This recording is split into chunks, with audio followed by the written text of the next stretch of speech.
नमस्कार मित्रांनो. आजच्या व्हिडिओमध्ये आपण चर्चा करणार आहोत 25 नोव्हेंबर ज्यांची जन्मतारीख आहे त्यांचं संपूर्ण व्यक्तिमत्व, त्याचप्रमाणे येणारं संपूर्ण वर्ष हे नेमकं कशा प्रकारचं असेल या संदर्भातली चर्चा आपण या व्हिडिओमध्ये करणार आहोत. सुरुवातीला ज्यांची जन्मतारीख 25 नोव्हेंबरची आहे त्या सर्वांना जन्मदिवसाच्या मनापासून शुभेच्छा. येणारं संपूर्ण वर्ष ही तुमच्या सर्व इच्छा आकांक्षा पूर्तीचं ठरो हीच आमची सदिच्छा. यांच्या व्यक्तिमत्वाबद्दल सांगायचं झालं, व्यक्तिमत्व नीटनेटकं टापटीप सुव्यवस्थित असतं. मुळातच ह्या व्यक्ती ज्या आहेत ह्या स्वतःमध्ये रमणाऱ्या जास्त असतात, थोड्याशा इंट्रोवर्ट असतात. आत्मावलोकन आत्मचिंतन करणं हा भाग यांच्या व्यक्तिमत्वाचा प्रमुख भाग म्हणून ओळखला जातो. दुसरी महत्त्वाची गोष्ट म्हणजे यांचं बोलणं थोडंसं कमी असतं, मात्र विचार जास्त असतात, मितभाषी असतात. शाळा कॉलेजमधलं शिक्षण सहजपणे पूर्ण करतात. यांची बुद्धीसुद्धा चांगली असते, परंतु आपलं मत हिरहिरीनं मांडणं, ठामपणे मांडणं, परखड मतप्रदर्शन करणं हा प्रकार यांच्यामध्ये दिसून येत नाही.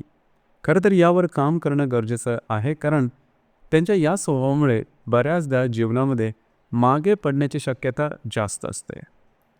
तसं पाहिलं तर यांची जी बुद्धी आहे ही गूढतेकडे जास्त झुकणारी आहे. जीवनामध्ये ज्या ज्या गूढ गोष्टी आहेत, ज्या अनाकलनीय गोष्टी आहेत, त्याचा शोध या व्यक्ती नेहमीच घेत असतात. कधीकधी तर यांना स्वतःच्या अस्तित्वाबद्दलसुद्धा प्रश्नचिन्ह असतं. म्हणजेच आपला जन्म कशासाठी, कुणासाठी, आपल्या जन्माचा उद्देश काय, मृत्यूनंतर आणि जीवनाआधी नेमका प्रवास काय असतो, अशा प्रकारचे प्रश्नचिन्ह यांच्यामध्ये बऱ्याच प्रमाणात उभे राहतात आणि त्याचं उत्तर शोधण्याचा सुद्धा हे प्रयत्न मनातल्या मनात आतून करत असतात. मात्र आतमध्ये यांच्या काय चाललं आहे ते सहसा दिसणं थोडंसं कठीण होतं. अतिशय भावूक असतात, छोट्या मोठ्या कारणाने दुखावले जातात.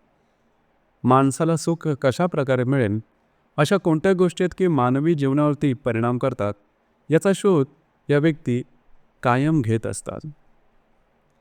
रिलेशनशिपच्या बाबतीमध्ये सांगायचं झालं तरीसुद्धा रिलेशनशिपमध्ये तसं पाहिलं तर लवकर येत नाही, कारण मुळातच इतरांमध्ये सामावून जाणं हा प्रकार याच्यामध्ये थोडा कमी असतो. अलिप्तता यांच्यामध्ये जास्त दिसून येते. स्वप्नरंजन करणं, स्वप्नामध्ये गोष्टी दिसणं हा प्रकार याच्यामध्ये दिसत असतं. फॅन्टसीमध्ये जगणारे असतात, मात्र यांचे अंदाज बरोबर ठरतात. एखाद्या व्यक्तीबद्दल किंवा परिस्थितीबद्दल मांडलेले यांचे अंदाज अचूक येतात. त्यामागचे कारण मीमांसा मात्र यांना करता येत नाही. एखाद्या गोष्टीबद्दल, परिस्थितीबद्दल किंवा व्यक्तीबद्दल यांच्या मनात आलेली शंका किंवा विचार हे बऱ्याच वेळेस नेमके असतात. मगाशी सांगितल्याप्रमाणे रिलेशनशिपमध्ये हे आल्यानंतर मात्र 24 तास रिलेशनशिपबद्दलच विचार करणारे असतात, मग मागचा पुढचा विचार नसता. रिलेशनशिपमध्ये असणाऱ्या व्यक्तीचे सगळी जबाबदारी किंवा सगळी बाजू हे समजावून घेतात. याचा दुसरा पण एक थोडासा तोटा यांच्या बाबतीत असतो, तो म्हणजे छोट्या मोठ्या कारणाने सुद्धा मनाला लावून घेतात. छोट्या मोठ्या गोष्टी, शब्दसुद्धा यांच्यासाठी फार मोठे होऊन बसतात.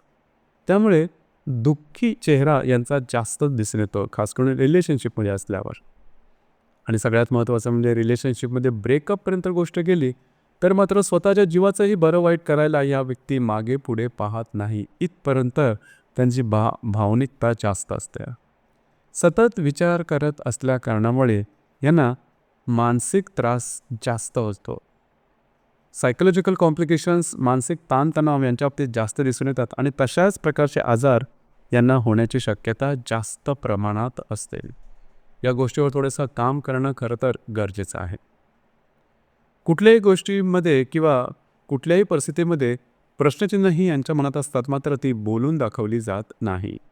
वरकरणी या व्यक्ती तुम्हाला नेहमीच सुखासीन आनंद दिसतील, परंतु अंतर्यामी मात्र यांना काहीतरी दुःख हे कायम कुरतडच असतं. यांच्या बालपणी अशा काही जखमा यांच्या मनावर झालेल्या असतात की ज्या भरून निघणं कठीण होऊन बसतं.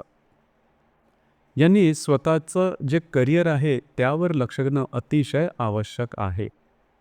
करिअरच्या बाबतीमध्ये फारसे गंभीर नसतात. म्हणजे यांच्याकडे चांगली पात्रता असूनसुद्धा जास्त गांभीर्य करिअरच्या बाबतीत दिलं न गेल्यामुळे साधारणतः करिअरच्या संदर्भात किंवा कामधंद्याच्या संदर्भात या व्यक्ती स्थावरता आलेली यांच्यामध्ये दिसत नाही. वडिलांचं सौख्य कमी मिळणं, वडिलांशी न जमणं, न पटणं, वडिलांच्या आयुष्यात त्यांना मोठ्या त्रासाला सामोरं जावं लागणं किंवा फसवणुकीला सामोरं जावं लागणं, अशा प्रकारचे अनुभव यांना हे येतातच. येणाऱ्या संपूर्ण वर्षात विवाह जमणं, प्रत्यक्षात विवाह होणं, काही चांगले उत्तम लाभ मिळणं, अडकलेली कामं पूर्ण होणं, कमिटमेंट प्रॉमिसेस याकरता सुद्धा येणारं वर्ष चांगलं राहील. जवळजवळ एप्रिल 2025 पर्यंतचा जो कालावधी आहे, हा कालावधी तुमच्यासाठी शुभफलदायी असाच असणार आहे. तर मित्रांनो, हे होतं 25 नोव्हेंबर ज्यांची जन्मतारीख आहे त्यांचं संपूर्ण व्यक्तिमत्व नेमकं कशा प्रकारचं असतं आणि येणारं संपूर्ण वर्ष कसं असेल या संदर्भातली चर्चा. धन्यवाद.